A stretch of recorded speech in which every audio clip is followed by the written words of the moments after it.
Hello Ahmed, Ahmed bakka ammayyaa fayyaadha.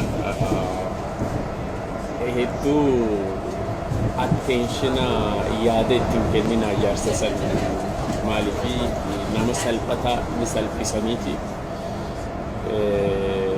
beekaaf salphisaniit irraa usan ijaarsa ofiifuu afaan arbii jiru akkamitti yaadatti kenna nuti ganaa ijoollee waa hedduutu nu eeggata. Nama salphataa salphisaniiti jalaa usanii jechuudha. Ana baay'ee na sodaata. Firaa'olii maalii ka jettan kun baay'ee na sodaata jechuudha. Waan inni na sodaatuuf hin beeku. Anyway, guyyaa gaarii qabaadhaa. Ilmaan Oromoo hunda keessanii isin jaalladha bakka jirtanitti. Galata guddaa qabaadhaan isiniin ga'a. Naziir Aanolee Aas. Guyyaa gaarii qabaadhaa.